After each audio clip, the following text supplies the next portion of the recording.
de 10 590 francs, l'action BOA Côte d'Ivoire est passée de 5 535 francs. Qu'est-ce qui s'est passé pour que l'action, depuis le 25 octobre 2024, l'action quitte de 10 590 francs à 5 535 francs? Je vais vous présenter dans cette vidéo ce qui s'est passé. Je suis Nyongoran Blakoto, expert des marchés financiers. Depuis 2019, j'investis à la bourse BFM. Vu les opportunités qui se présentent, j'ai décidé de produire des vidéos expliquant la bourse. Si cette thématique vous intéresse, vous êtes la bienvenue. Abonnez-vous et partagez pour que d'autres personnes puissent connaître la bourse BFM qui présente aujourd'hui une opportunité pour toutes les personnes qui maîtrisent le marché. Ok? Sans trop tarder, je vais vous expliquer ce qui s'est passé depuis le 25 octobre 2024. Ok? Il s'agit de l'augmentation de capital. Ok?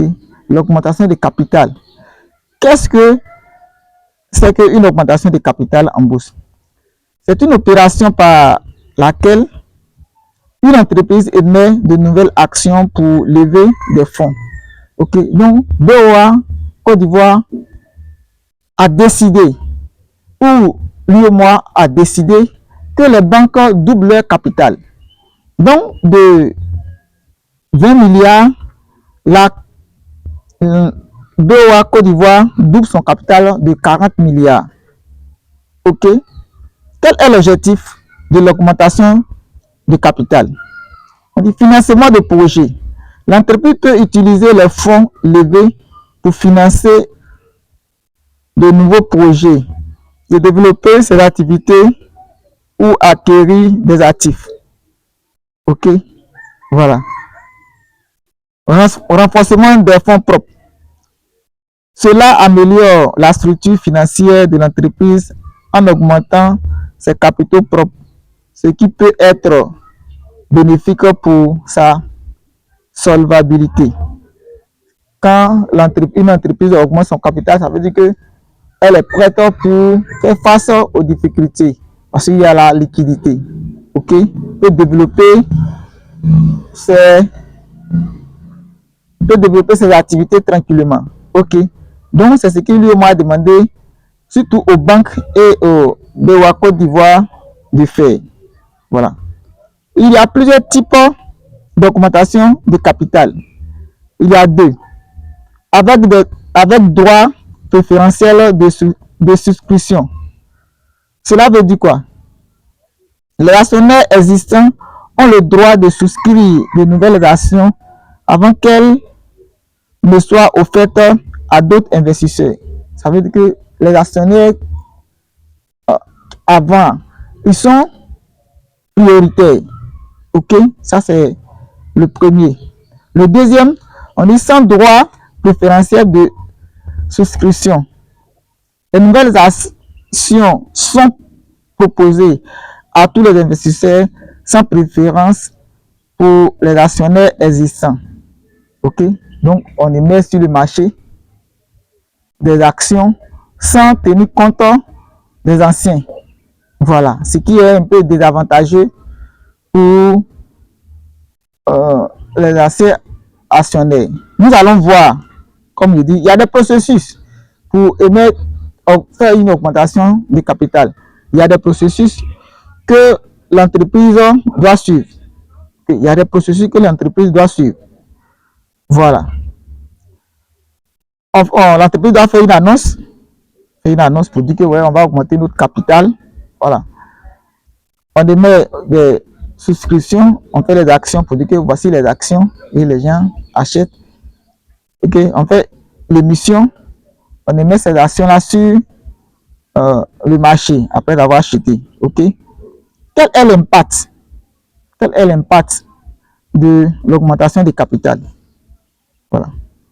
D'abord, l'impact sur les actionnaires, parce que lorsqu'on fait une augmentation du capital, ça agit sur la société, ça agit sur les actions. Or, il y a des gens qui sont déjà investisseurs et il y a des gens aussi qui vont acquérir ces actions. Donc, quel est l'impact sur les actionnaires? Il y a deux, ok? Il y a dilution. Ça veut dire que les actions vont devenir beaucoup, donc ça veut dire que le prix qui était hausse, ça va diminuer. Donc, dilution. Les actionnaires existants peuvent voir leur participation diluée si l'augmentation du capital est réalisée sans droit préférentiel de souscription, comme je vous l'ai dit au départ, sans que on tienne compte de leur existence. Cela peut avoir l'effet sur les anciens actionnaires. Valorisation de valorisation. Une augmentation de capital peut influencer le cours de l'action selon la perception du marché sur l'utilisation des fonds levés. Ok. Donc voilà la deuxième opportunité lorsque on fait une augmentation de capital. Vous voyez un peu. Dans le cas de BOA Côte d'Ivoire, lorsqu'il y a une augmentation des actions, de capital plutôt, de capital, les anciens actionnaires ont eu une autre action. Je m'explique. Ça veut dire que si vous avez 10 actions de BOA Côte d'Ivoire, ok, lorsqu'il y a une capitalisation, vous allez avoir 20 actions. Ils vont vous donner 10 autres actions ajoutées à l'ancienne action, donc vous allez avoir 20 actions. Vous voyez? Donc, voilà ce qui a favorisé, ce qui est avantageux pour les anciens actionnaires. Ok? Donc, la capitalisation a permis une augmentation des actions, mais aussi une diminution des prix. Parce que comme vous le constatez avec moi ici, je vais aller dessus, le prix qui était à 10 590 francs, voici le prix actuel qui est de 5 535 francs. Vous voyez, il y a une diminution des prix. Donc, pour récompenser à ces actionnaires, on les a attribué 10 autres actions. Donc, on associe, vous voyez que on est à l'équilibre. Vous voyez? Ok. Donc, quel est l'avantage de l'augmentation du capital? L'augmentation du capital est une stratégie clé pour les entreprises cotées sur la BFM, leur permettant de se financer et de se développer tout en offrant des opportunités divertissantes aux actionnaires actuels et aux nouveaux. Ok? Donc, c'est ce que j'aimerais vous partager au cours de cette vidéo. Voilà. Je vous récapitule. Il s'agit de la capitalisation des actions. On a essayé de définir ce qui c'est que la capitalisation d'une action. Ok? Comment cela se déroule?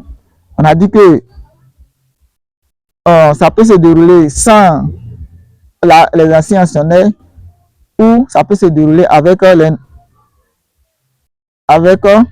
d'autres actionnaires.